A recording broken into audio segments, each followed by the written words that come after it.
One podcast to rule them all, one podcast to find them, one podcast to bring them all, and in the CGSR studio bind them for about 45 minutes or so. Welcome to the Rainbow Connection podcast. I'm your host, Allison Hadley, and joining me today are Katherine the Boneless and Zanne Klingenberg. Hi. Hi. You just want to give yourselves, give our audience a little introduction tell us a little bit about yourself? Sure. My name's Katherine the Boneless. My pronouns are she, her. I was born 35 years ago, and I do burlesque. And I like Lord of the Rings. Oh, it's a good thing you're here then. Thank God, right? Oh my God. I'm Zanne Klingenberg. My pronouns are he, they.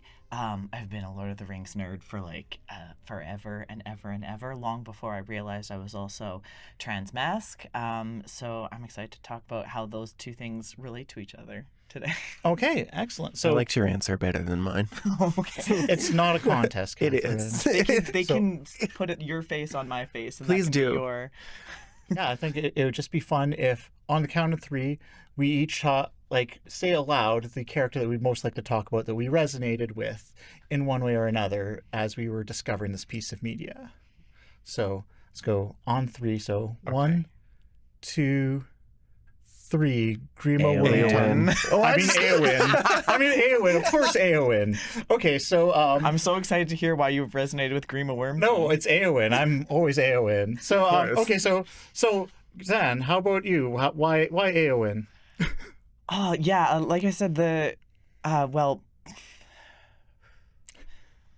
so Eowyn, I was really drawn to Eowyn because it was the story of a young woman who felt trapped by the expectations of her gender identity, and growing up as ostensibly a young girl who felt trapped by the expectations of gender identity. I was really drawn to Eowyn, and especially so when I was little, when I was in my gremlin phase of 8 years old and like just running around in the wild, I was really drawn to the story of Eowyn as obviously I read Lord of the Rings when I was older than 8, but when I think of myself in my gremlin phase, I'm 8. And I was just really drawn to how she fought against the gendered expectations, how she defied the expectations that were set on her and the duty that was laid on her, and she dressed up as a man and went to war in disguise, and it was her difference, her gender difference, and her defiance of her gender that led to her being able to defeat the Witch King of Angmar. So that was really cool because there was so much strength displayed in defying expectations of your gender and breaking free of these boundaries, which is something I really longed for. But then as I got older and I started to go into sort of my hyper feminine phase where I tried to push myself to conform to the gendered expectations that were being put on me, my perception of Eowyn ended up shifting and I became really angry at her. I got really angry at her that she wasn't staying home and taking care of her kingdom and her people, and the King Theoden asks transfers authority to her and asks her to basically rule in his stead while he's at war, and she sort of throws that away and leaves her country leaderless, and we don't really know what happens at home in Rohan while she's gone off at war. And yeah, I was really angry with her, really angry of why would you give up ruling your entire people just to go off and die as a nameless male soldier in war? And then when I came out as trans masc, I kind of did like a full circle on Éowyn where I kind of like grew to appreciate that aspect of her again. As I was able to accept myself, I came to like be able to accept and like cherish her as a character again. Okay, that's great. One thing I find interesting though is they never tell us who the King of Angmar is. They're just like which King of Angmar, but they're like which one. Like it's never really established. But anyways, There could be others. exactly. Like You it's just stabbed- like it's like there's I'm sure there's been more than one. You but stabbed one in the face, but there could be extras. Exactly. Riding the wings. You don't know which one that was. Right? A stunt double. Yeah. Oh my god. Anyways, how would you, Catherine? What are your thoughts on Éowyn? Well, after that answer, I feel like my answer is going to sound like the opposite and Oh, mine's even worse. Don't worry. wistfully transphobic. Gosh, no. It's funny that you said Grima Wormtongue because I was actually thinking about this beforehand, and like I often compare my gender dysphoria to Grima Wormtongue. Just this like damp man. Just a clammy guy. Clammy guy that lives in my brain and sort of whispers sweet nothings into my ear. But similar, I guess, because for me, I really related to when Éowyn feeling just like trapped in her kingdom and being forced into roles that she didn't really want. Her line about like being stuck in a cage and until like age and use accepts it. Thank you. Age and use accepts it. Really stuck out to me as a child. But particularly that scene, hang on, I wrote it down. I did my homework, Ma, for the first time. Be proud of me. Stay with me. Stay with me, kids. Well, while you're doing that, that's why I always identified with Faramir when I was younger, because I'm like, family dynamics, am I right? Yeah. Right? Thanks, Dad. Everyone's like, yeah, but older sibling would do it better. Mhm. Okay, thanks. Mhm. I can't find it. I wrote it down, I swear to God. But it was where he's like, Wormtongue is just walking around Éowyn and being like, you are alone. Mhm. And who knows what you've whispered to the shadows and like things in the dead of night. So fair, so cold. Like, what is it? An early morning of spring, still clinging to winter's chill. And I was like 12 when I saw that for the first time. And I was like, that's me. I don't know why. But I'm her. And I have this thing inside me that is damp. A damp little guy. That's how I feel all the time. Just like toxic. Something toxic, like orbiting a like pure good thing. And then obviously whipping off your helmet and being like, surprise, bit. Sorry, I won't swear. Being like, surprise, I'm not a man. There's been a woman amongst us the whole time. And then JK lol. JK lol. Got him. Yeah. I think that's about it. Yeah, and Really. at that point, Grima's no longer in the picture, right? Yeah, he got shot in the chest. Yeah, Mhm. yeah, Stabbed. and like he's not just whispering in ears anymore, right? And like, Yeah. Or just saying to your depression or your dysphoria, like your words are poison, and like pointing out like this thing is poisoning me somehow. And you know, even the character of Grima Wormtongue wasn't always a bad thing or a bad person. You were once a man of Rohan. Yeah, like Yeah. you were once my pal, my buddy, and like over like puberty and societal expectations, you've just sort of like been warped into this thing that's slowly killing me and my kingdom. And that's got to stop, buddy. I'm going to throw you down a set of stairs. Your witchcraft would have had me crawling on all fours like a beast. You stink of horse, you know. Yeah, no, that's a great answer. Yeah. So, yeah, it's interesting. I always thought like I could see that's a very vivid image that Grima is, you know, like the dysphoria voice in your head that won't shut up Mhm. and is trying to take control. Right. I've always found it weird that, the first few times I watched it, and you see Theoden, and everyone's saying how Theoden's so great and stuff like that. Like, well, how did he let Grima get in so close? I understand when someone is in your inner circle, Right. but I'm like, okay, so even if he's a man of Roham, he's still this like, he's still this like grimy guy, and even just like the name, he's like Grima Wormtongue. Okay, yeah, Wormtongue. This is a friendly guy that I want right next to me, and like I know that. The name sounds kind of grimy, but I know Grima, it like translates to like mask, which is suitable, but it's, you see him and he's not a charismatic person. He's not like a handsome person. So it's like, okay, so how is this person allowed into your inner circle? How did they charm their way in? Like you can see once they're there, they might be hard to get rid of, but how does that someone like that charm their way in? Or is it just something that there needs to be an opening for them to enter through? Yeah. And I've always thought that was interesting because it's like everyone's like, hey, this is a great king. Like, really, would a great king be infiltrated that easily? And like, True. I definitely think that Theoden has cracks that show in places. Like he's the one who's first to despair at Helm's Deep, and Aragorn kind of has to rally him and say, ride out to meet them, don't despair. And then that's of course right before the turn of the tide, where the dawn streams down and Gandalf appears with the riders, with the Rohirrim. I think that drives home, the point that men are flawed, and like that's things. Even if you're contrasting like.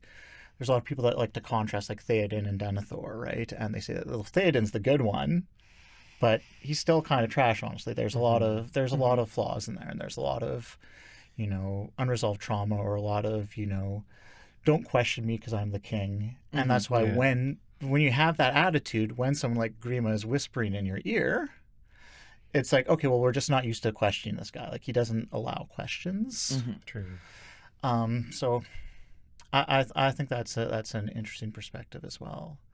I mean, a good window into like Theoden representing like societal expectations. Like you can see that he really wants to have relationships with his niece and nephew, Éowyn and Éomer. But there's the like expectations of kingdom, I think, on him, and so like kind of torn between like wanting to see your loved ones like thrive, but not being able to like give them the path that they want because of tradition, or he does seem to be acutely aware of his own shackles. Yeah. And I think that Theoden is a good jumping off point for talking about like how these high held values of like honor and glory and duty are these really, what they're shown as really masculine virtues in Lord of the Rings. And I absolutely think that that's one of the things that I resonate with when I watch Lord of the Rings. There's all of this like I like to say sometimes, like, how did I realize I was transmasc? I was having a lot more visions of dying on the battlefield in glory than my feminine peers. And yeah. Yeah, like they're all like Legolas is so hot, and you're like, whatever. Like glorious. Do I want to be Aragorn, or do I want to be with him? There's two sides of that coin, and the answer is always both. Yeah, why not both? It's a good coin. Honestly, it's a good coin. And yeah, What so a like coin. if we're talking about like the lens through which I saw my gender as a kid and my sort of my gender journey, that's Éowyn. But if we are talking about like my sort of the sort of fantasies of masculinity that I would have growing up, that was definitely Aragorn, and like striding into rooms, like pushing open both doors, striding into rooms, and everyone looks at you, and you're like, yeah, like that like beacon of like honor and like glory and like masculinity and what like a guy. yeah, like you like sort of. But I think that we often forget that Aragorn has a lot of softness to him, that he cries multiple times throughout the trilogy, that like his strength as a leader and as a king comes from his like humble attitude and his softness and his kindness to others.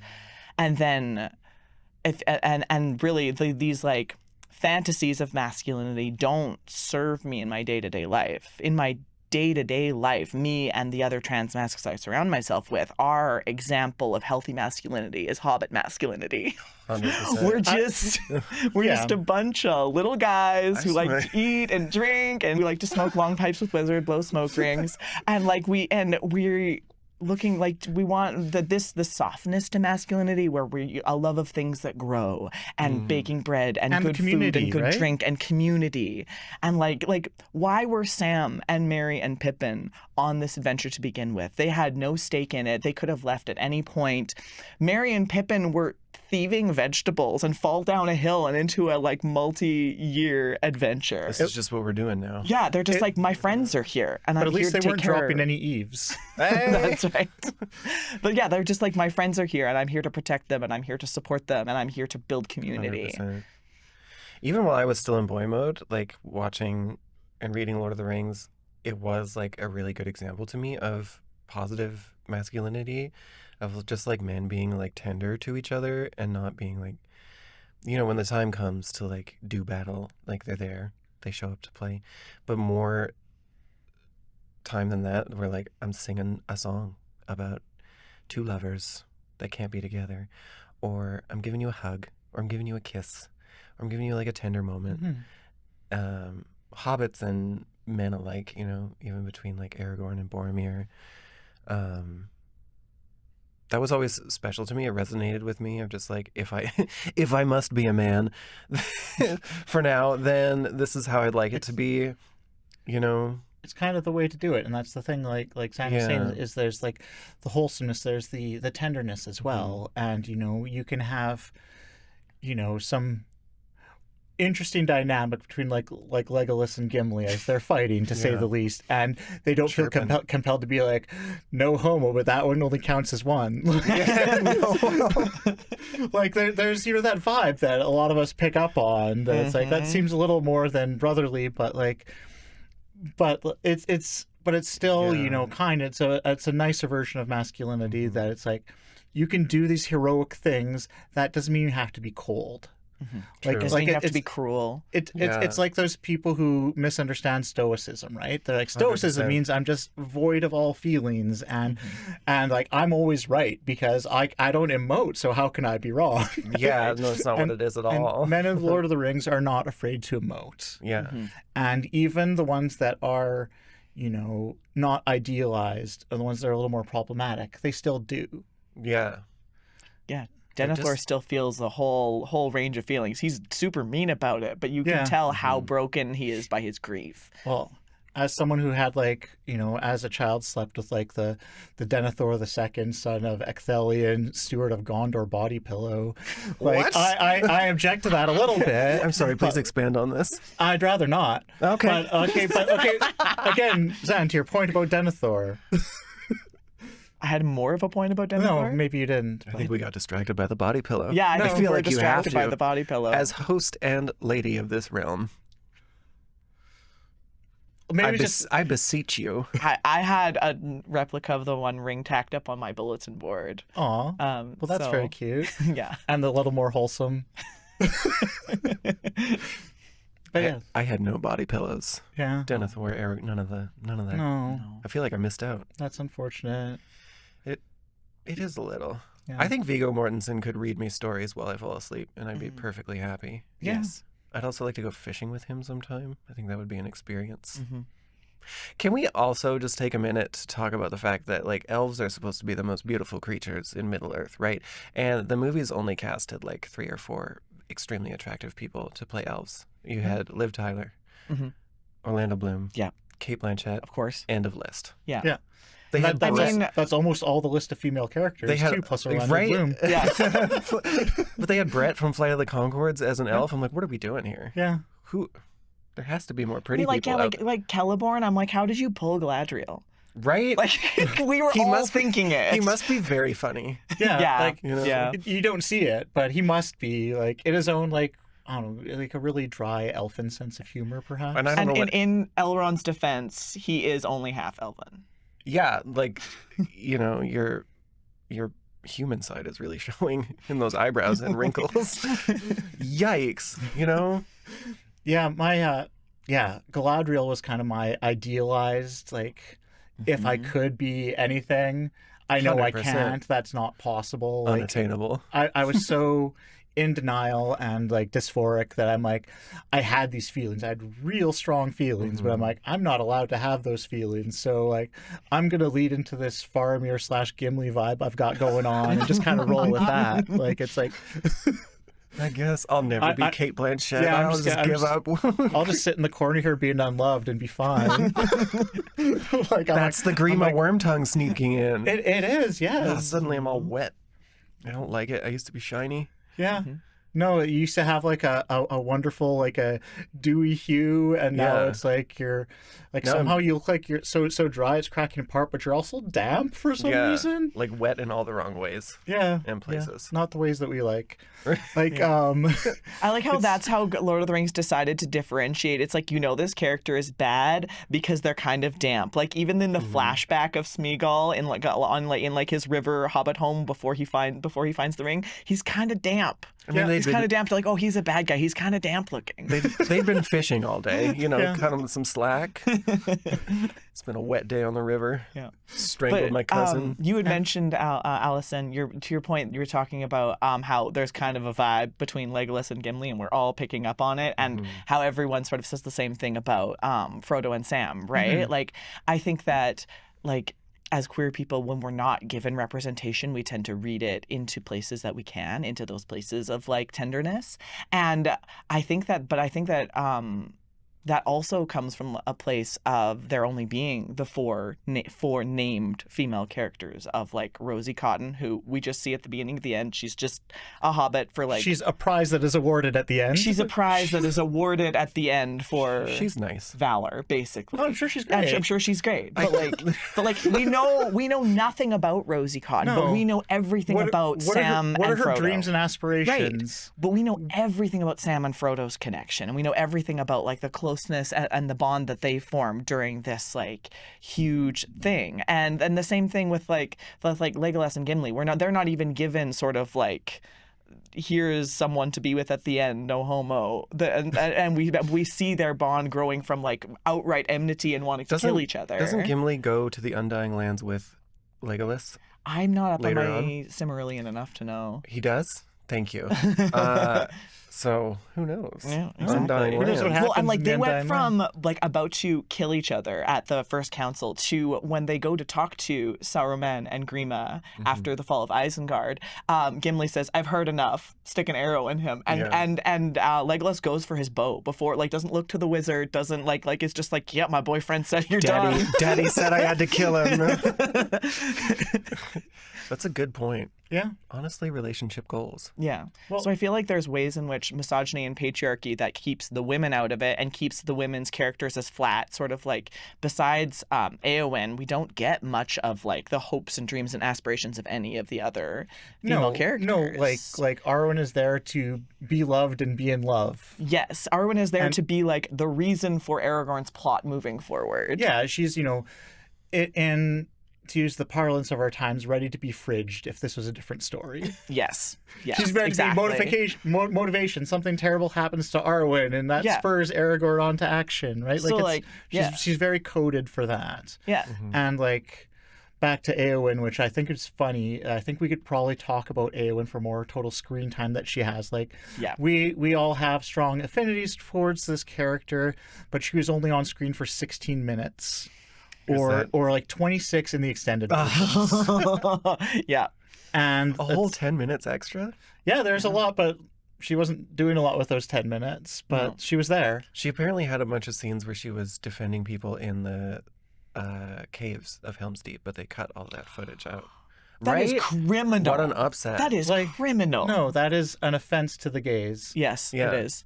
But yeah, I think that there are ways in which patriarchy and misogyny, keeping women out of stories, also increases the subtext of homoeroticism within the narrative. And that's the thing, when you look at something that is, written when Tolkien was in a very male-centric place as well, right? Like, so some of those moments of like tenderness and kindness and just those connections would happen between men more often. And whether there may or may not have been romantic subtext to them, but they would be happening more often because just, he's what's around, right? And I would imagine they're like, because Tolkien being a veteran of the First World War probably experienced a lot of like different kinds of tenderness having fought in a horrific war that you couldn't necessarily you couldn't necessarily explain to anyone at the time, and they wouldn't understand. For example, like "You shall not pass" was a direct quote from him fighting alongside French soldiers in Verdun, I think, and that was their like exclamation for like, "We won't let the enemy pass." Yeah. You know. But I'm sure like so much, like, who's to say you've watched like all your friends turn to like soup or have mental breakdowns, and there'd probably be so much tenderness that you couldn't explain to. Exactly. If you're not there, you don't get it. And if you put it in, 1920s. and that's the thing with good fantasy and good science fiction, is it contextualizes things like that. Just like, you know, you can talk about, it's easier to talk about racism if it's in space. Right. It's easier to have these things if this is this fantastical quest and you're doing these things, you're put into all these extraordinary circumstances other people don't understand. Like it can just be, you know, an analogy for war and what happens during war, right? Like it's what draws me into like fantasy and science fiction so much, is because they tell real authentic human stories that you are allowed a little distance from. Absolutely. And the distance allows us to sort of play with it and turn it over in our minds and make connections that maybe we wouldn't have been able to make emotional space for if it was set in our time with people that looked like us, rather than elves or aliens. I think that is a really like a nice thing about the Lord of the Rings universe as a queer trans person, or as a curious queer trans person, is it's such a big universe that's been expanded on so much. You can really lose yourself in it for a while, which for me, at least as a young person, was essential in just like finding some peace where I can like, I don't even know the word for it, but just escape for a bit and think about tiny little guys in their tiny little holes. Eating really good food. Wouldn't that be nice? Just a big old spread coming out, and then a wizard comes with fireworks. And people will fight for you and love you and go to the ends of the earth for you. That's honestly a big one, Yeah, that's too real. And I am honestly so glad that Tolkien died before he could start a Twitter account, you know? Yeah. And we don't want to pull a J.K. Rowling, you know? I'm just glad that he went before that could happen. Please don't ruin this for us, Tolkien. It's nice to read authors who have already passed, because then you know that they can't ruin the stories right? that you love. Like, thank God. It's open to interpretation, and they can't say the interpretation's wrong. You can't, can't have someone, you can't have people coming out with, you know, new things that you didn't want to know. And I mean, he was on record like quite anti-fascist, a huge hater of industrialization. I feel like both of those come through in the story. They really strongly. do. Yes. I told that to my dad once, and he was like, "I don't see that," and I was like, "How? You've seen an ant? Like, you showed me this. You've seen an ant? You showed me this book." Another thing with the ants that I was just recently rewatching in prep for this is just like, I don't know why it didn't hit me before, but just like the ant wives, like they're not even like their own thing, like that's their name, is they're the Ent wives, and that's the whole thing is, and they just left, they just kind of up and left. And is that kind of aspirational as well? It's like if you know, the Ents are these great creatures, and you know, everyone loves the Ents, they're amazing, but if the women of the species are just, that's their purpose, is they're the Ent wives, it's like it takes away any individual agency or anything as well, right? So it's like, honestly, I don't blame them for taking off and going doing their own thing and doing some gardening somewhere where they couldn't be found. Well, and it's such an interesting case study in the gender divide, because the Ents are supposed to be the tree herders, the shepherds of the wild places, right? They're the trees and the forests, whereas the Ent wives were sort of represented like cultivation and like fertile land, and so like they were sort of had the domain of gardening and things that grow. And so it was really interesting when Treebeard asks if you've seen any Ent wives in the Shire, because the Shire would be the perfect place for Ent wives. Oh yeah, no, they'd love it there. But it's so interesting, because they're like okay, so like masculine is like wildness and like out in the, and then femininity is like cultivating things and like and growing. But when there's too much of a divide between these things, when they don't have common ground, when you try to make them into these two separate binary things, that doesn't work anymore. Right. And They drift apart. And the Entwives leave, and then there's no Entings anymore. And like there's this sterility to the binary in that way. And you would think that it would be, just on the surface, you'd look at it like, well, they're both of nature and they're both supporting nature. Right. And why can't this work? And then and Treebeard being like, we lost them. They lost the ability for that connection because they were making the divide between them so much wider than it was. Imagine being so old and so slow that you're like, where's your partner? I don't know, lost her.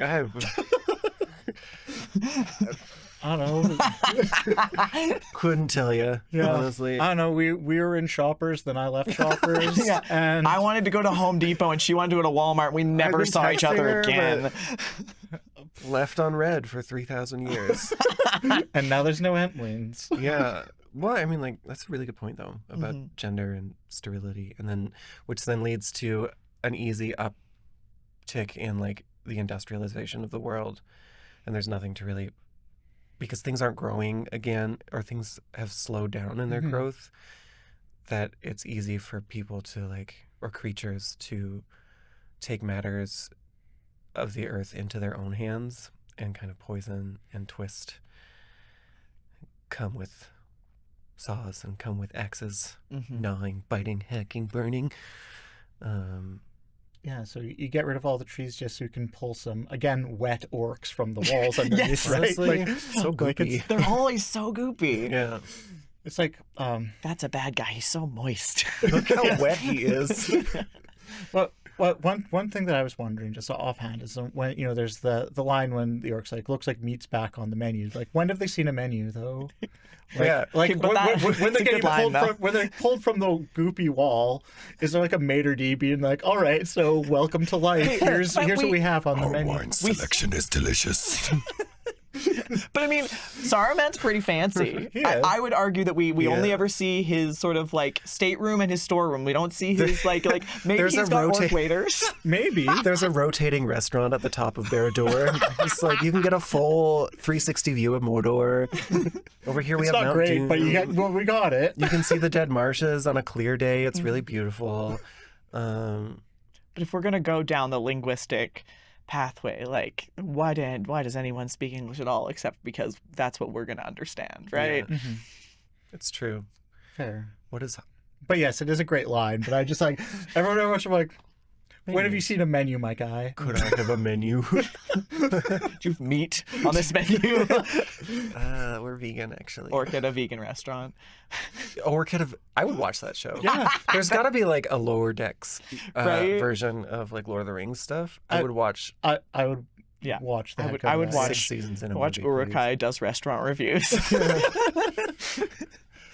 Oh. Hello, everyone. I'm Lurtz. Welcome back to my channel. We're doing an unboxing. Oh yeah, that'd be an amazing show. So 10 I don't know, out if of someone 10. with more money than I get on it. Yeah. No, this podcast is going to take off, and then you will have the money to produce such a thing. Yeah. Okay, so please like and subscribe. Recommend this to your friends. Follow us on Instagram at RainbowConPod. Help us make a dream come true. Yes. Also, We'll get this some- ring is sensational. I've been stimming with it the whole time. I'm sure it looks We're all like I'm showing our doing sim something toys really right now. suspicious. I've got a worry stone here. Thank you for sharing. Mine's amethyst. I have a question. Yeah. Is this just for fingers? Yes, it's a stim toy. Okay. It's Not for any other. no. Okay. Good to know. We'll take that out and post. Or maybe not. Outtakes. I'm just wondering. Yeah. Like you've got. Sorry. Is this too far? Is this No. like? Has anyone ever tried to put the ring on their? I mean, it changes size. We know that it was bigger on Sauron's hand, and then it got smaller for Isildur. Which is good for me. It's got to be real small. This is actually almost the perfect size. it sizes itself to fit. So the ring size for wanted your to be pleasure. round. Yeah. I think there's like a Jack Black sketch. But the ring wants what it wants. Yep. It does. No one ever asks, how's the ring doing? No. It's just like, where is the ring? Yeah. Mm-hmm. But not, how's the ring? Maybe the ring was sulking in the cave For with Gollum 3,000 years. 3,000 years. It was what Galadriel says it was waiting, but maybe it was sulking. Yeah. I would. If I had again, another wet man Yeah. Waiting to be discovered by a damp person. who just Yeah. like holds you in his palm and is like, "You're so beautiful." It's a real incel vibes. kind of Agreed. like, yeah. Yeah, Gollum is a bit of a Some simp, sort of right? Yeah. fish-breathed, six-toothed man keeps saying I'm pretty, and it's like, I know, Thanks, but, but I think I'm gonna go. thanks, but bye. Actually. Go now. I found this other guy who smells like fresh baked bread and really nice tobacco. So I'm gonna go. This has been fun though. Yeah. So, just wondering, do you have any other thoughts on influence of Tolkien? Like you were talking about, like industrialization and and anti-fascism. Any other things that you think are very obviously kind of pulled in and very noticeable as influences? Because I'll go first if you need some time. Like, Please. one thing I like is there's a lot of there's a lot of Beowulf in there as well.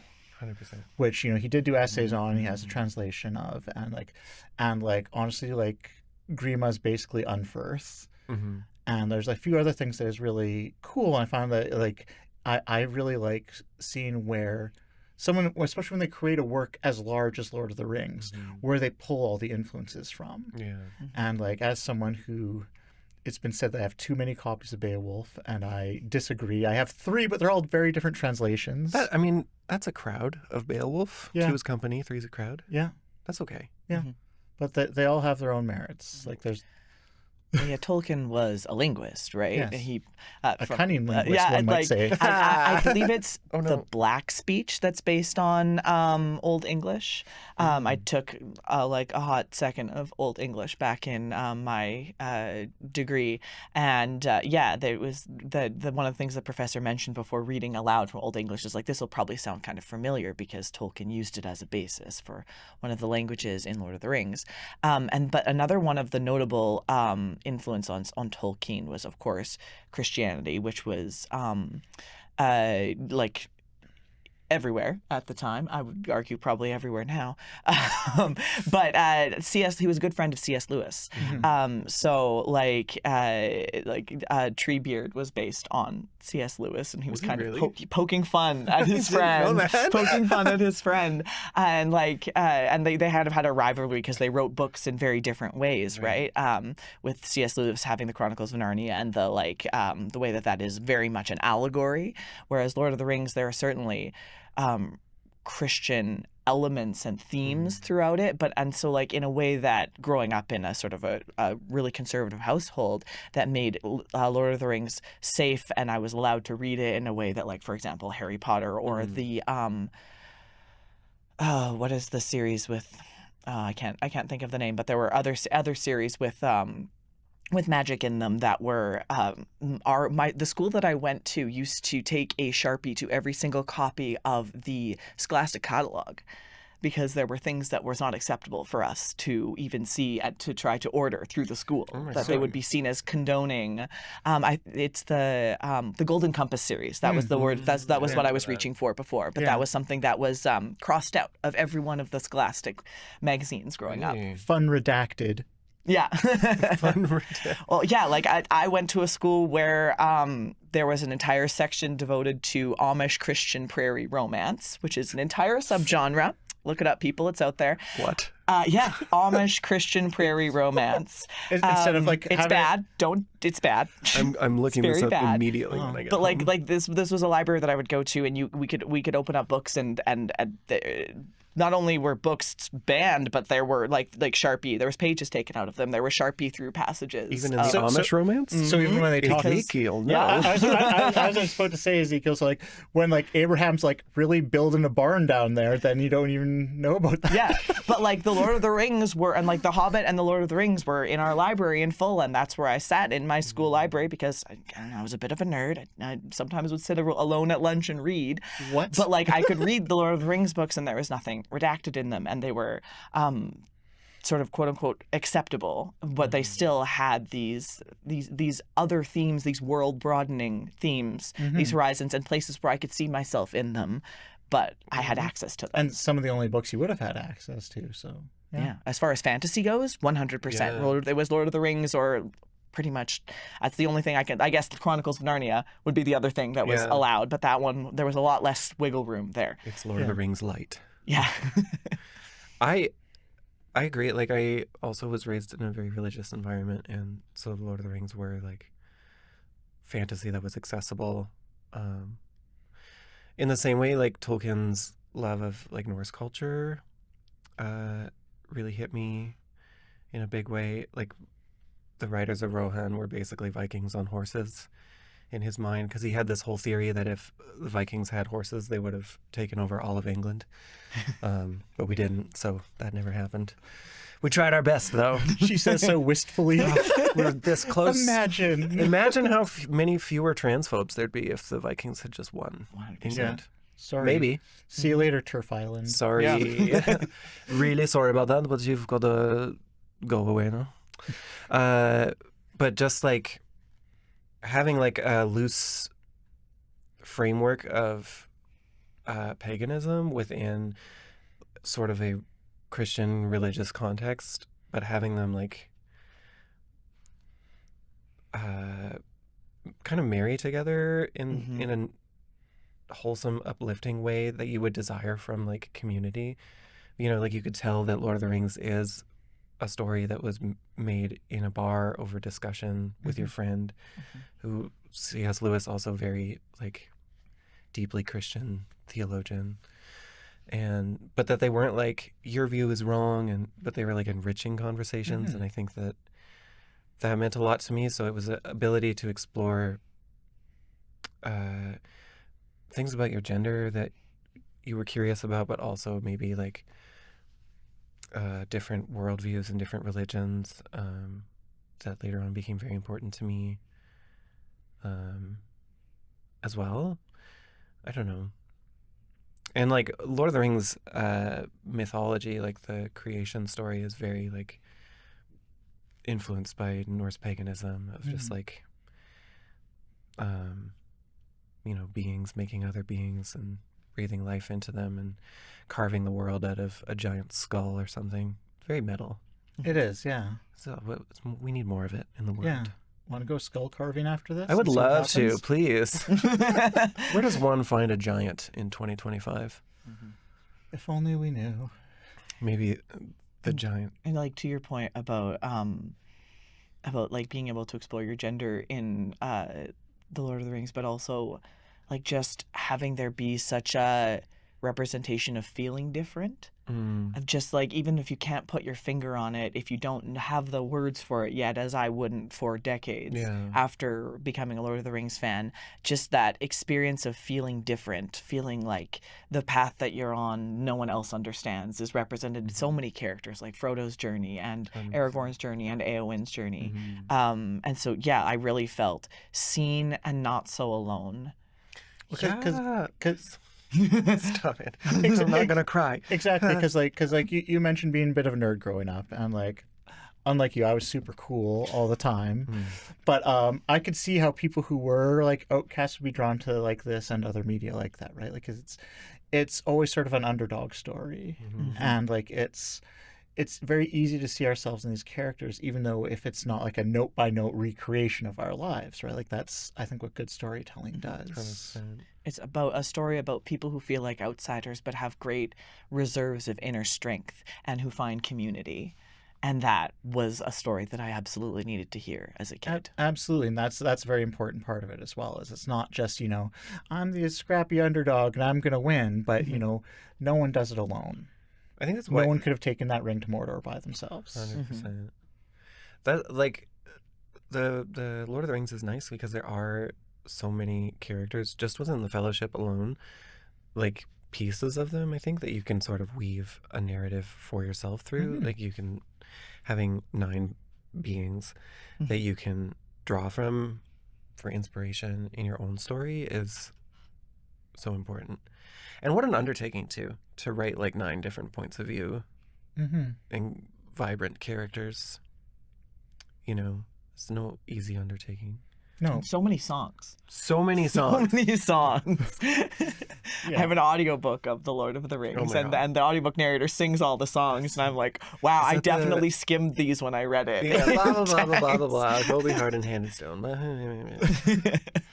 But yeah, that's a good point, that it's like, you know, you'd be hard pressed to find someone who is embodied by one member of the fellowship, right? Like we take and pick, like they're each like kind of classic archetypes that you can draw from. Absolutely. And like sometimes we're a little more Sam. Sometimes we might be a bit Boromir, and like we don't always get control over that. But they've all got to work together because they're all trapped inside our brain. I think the most that I relate to Sam is where he's catches the little box of salt from the Shire. It's like, you never know if we might need a roast chicken or something. Like, hell yeah, we're in the middle of Mordor cooking chicken. And then what if it's poorly seasoned? Can you imagine? That the trip is ruined. I give up. I'm gonna kill myself.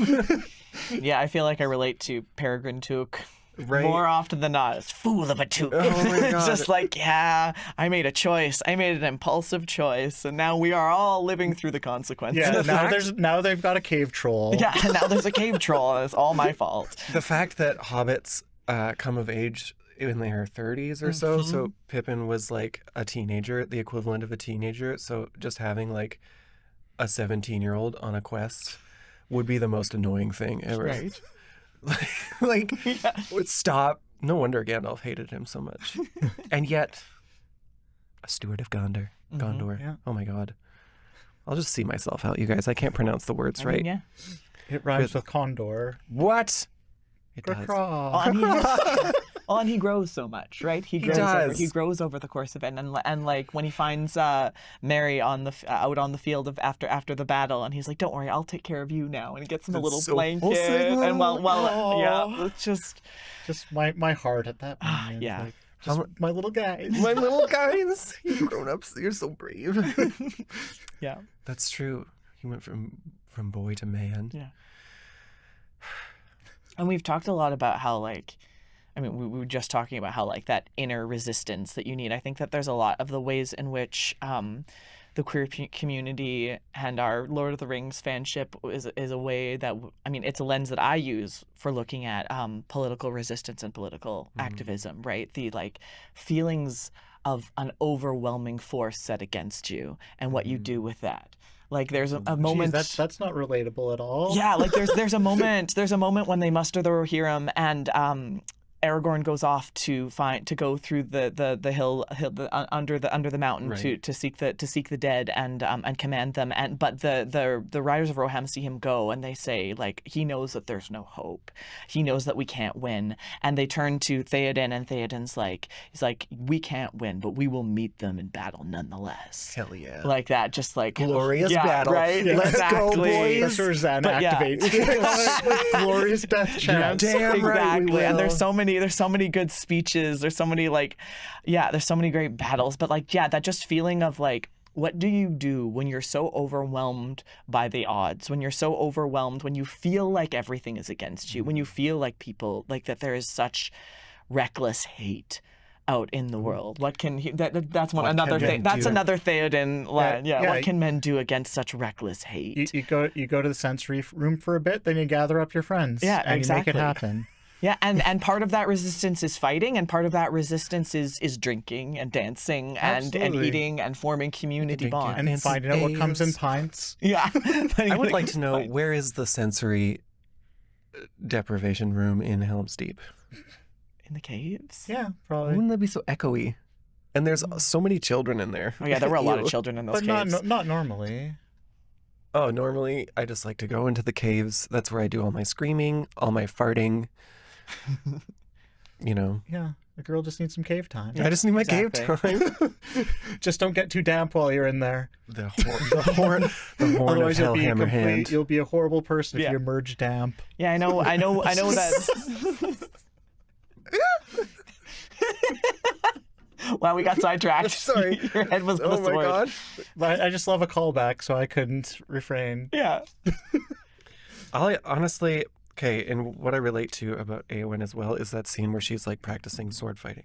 Yeah. You know? Yes. And then Aragorn comes up and like blocks her swing and is like, you have some skill with a blade. And if that isn't the trans woman experience, I don't know what isn't. I don't know what it is. I do have some skill with a blade. I'm looking at all 3 cameras. Thanks for noticing. Thank you. I can write my name in cursive in the snow. Thank you. Thank you. Yeah, also just like, I mean, sort of the opposite of what you were saying, Zanne, is like, I keep dropping this stimmering, but that's okay. I think just the like there is a noticeable difference when you come out as a trans woman where you've like kind of been bumped down a notch in the privilege ladder where like men a notch?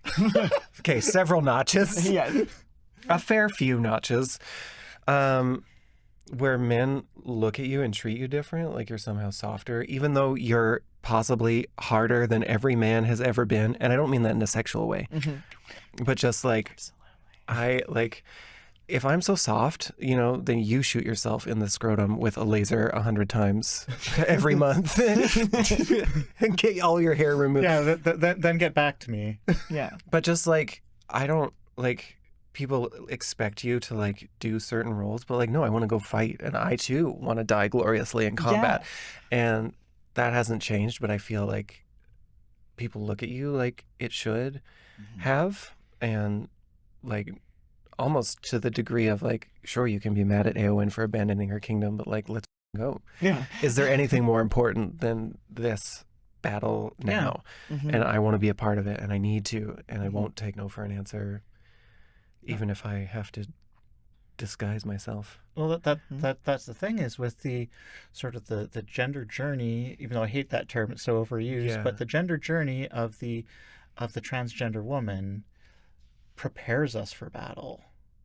Yeah. And it lets us know that the battle is coming and there's no end in sight. So when there's that perceived softness or weakness that isn't actually there, because every day that we face hardships, we're getting battle hardened and we're ready to ride into battle when we're needed to. Yeah. I agree. And I do have some skill with a blade. Yeah. We've got some swords here. Like this one. I was saying earlier that this is a more accurate depiction of like this is what estrogen does to you. It should be a bigger sword. Careful with the estrogen, kids. I will not be. I will not be. I will be so dangerous with the estrogen. Give me all the estrogen you have. I should have gotten soy milk. That would have been thinking. I think it's getting near the end of the show here today. Just to wrap things up, I just want to ask each of you if there's any sort of like aspirational connection or what's like a message going forward to just sort of sum up your connection and what you think Lord of the Rings means to the community, and what do you take from it, and what do you carry with you in your day-to-day life from the media? Yeah, okay, I'll say it again. Just carving myself a little hobbit-like existence. You know, I just want to live in a little hole and fill it with cheese and bread and roaring fires and song and light and dance. That would be ideal. Also, be less of a Denethor in your day-to-day life, okay? We can all go loopy, staring into a palantir, not going outside. Lose your mind. Get outside. Touch grass. Yeah, everyone loves pondering an orb, but you got to do something else. Yeah, you can only ponder for so much, kids. Don't start eeating tomatoes weird. Don't start eating tomatoes. Don't go down that path. If someone asks you to bring wood and oil, say, what context? Because I can, but I don't have those kinds of oil. Sorry. Yeah, I think for me that Lord of the Rings is and was such a safe space for me to explore identity, and just sort of like a sandbox, a playground where anything was possible, where you could be the long lost king of and have just sort of wandered the land trying to find your purpose, but still be soft enough to cry, and where you could explore your gender and you could explore your sexuality, and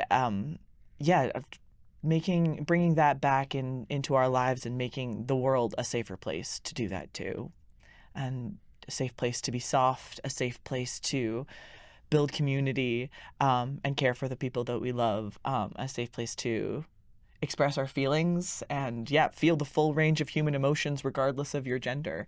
That'd be great. That does sound pretty ideal. Yeah. Oh my gosh. You doing okay The there? estrogen's working real well.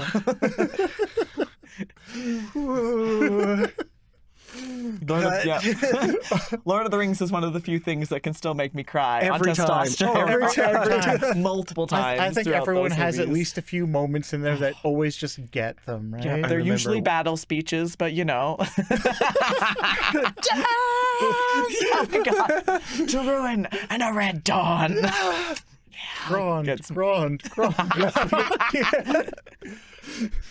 I was just one thing I do think it's kind of cute that the orcs like named their siege weapons, Right? Yeah. But like it was just like it's like, oh, that's nice, they're cheering for Grand, or like I wonder if it happened with all of them, like if they're coming up on Helm's Deep and they're like putting up the ladder and they're like giving themselves and the ladder pep talk. They're like, all right, Jimothy, we can do this. Jimothy the ladder? Jimothy the ladder. They're like, we can do this, Jimothy. We've done this before and we can do this again. We're going to take Helm's Deep. It's just like we practiced. Put the explosives in the hole and then you just dive right in there, kid. Yeah. You got this. Yeah, and like, I'll say, one thing I was meaning to mention before, I think it's kind of fun that with Lord of the Rings that helps me as a trans person is like, people who are into Lord of the Rings and they know all the lore and stuff like that, and they're okay understanding that people have multiple names. Like there's so many characters with multiple names. Right. And there's even weapons with multiple names. Yes. 100%. If you know like the legal name of the sword and the silly name of the sword. The chosen name. Then it's like, Preferred. but it's like, okay, so you can understand that. Like you know these things. Why do you have such trouble with like gender diverse folks and their affirmed names? So I think that's kind of a fun thing too. It's like, oh, I don't have to be this thing. I can also have this name as well, and both are valid. Say that about yourself. It has been remade. Yeah. Yeah, and like Gandalf has so many different names throughout the series, like so many different names, so different monikers. And when he comes back from the dead, spoiler alert, when he comes back from the dead and someone says, it's Gandalf, and he says, oh, yes, I'm Gandalf the White now. And no one ever has any issue with that. They're like, oh, no, you used to be Gandalf the Grey, though. I'm sorry, I've known you as Gandalf the Grey my whole life, and I'm not about to change that now. No one dead colors him. Right? Yeah. Dead colors. I could see Gimli being a bit transphobic at the start. Like, it strikes me, like, I think dwarves, if you're going to pick, like, a group that's going to be, like, a bit phobic, it would be them. Which is wild that you say that because, like, the whole thing about dwarf women is they don't look enough different from dwarf men. I know. And, like, they still have beards and So you everything. think they'd like be chill about the it? dwarves No, who I go think swimming you think with they'd little be chill, hairy but their women. stubbornness is where, because they were, like, incorruptible by the rings, too, and that's why Sauron had to destroy them. So they're, like, immovable in their ways of culture. And like Gimli is an anomaly, so I think he would have started as like a raging transphobe, and then like over the course of the quest, he'd be like, "These trans people are my best friends, and I will axe you in the head if you come near them again." Me and my twink boyfriend will take you down. Exactly. It's not the Lonely Mountain anymore.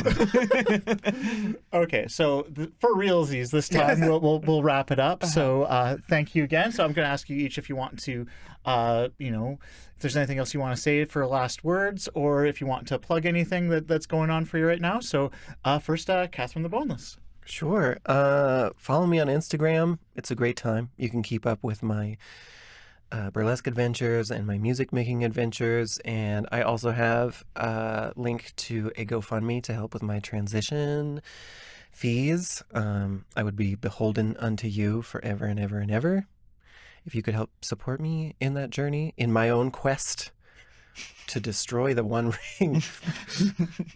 But yeah, I don't know. Come hang out with me online. It's a great time. I have fun. Whether or not you have fun is up to you. And can confirm she's a great follow. Oh, thank you. That's so kind. And Zanne? Yeah, so if any of y'all out there are nerdy, aspiring queer authors, I freelance edit as Zanne Klingenberg. You can find my website online at zanneklingenberg.com. Klingenberg is Klingenberg. And I am also the managing editor for my professional association's blog. So check out the Editors Weekly if you want to learn more about editing and what we do. is a really good time. I like both those things. I have a lot of fun. I love reading fantasy and getting paid for it. So help me do that. You spend a lot of time around words. I do. So thanks again for tuning in. This has been the Rainbow Connection podcast. Follow us on Instagram at RainbowConPod, and we will see you next time. I'm your host, Allison Hadley. Bye.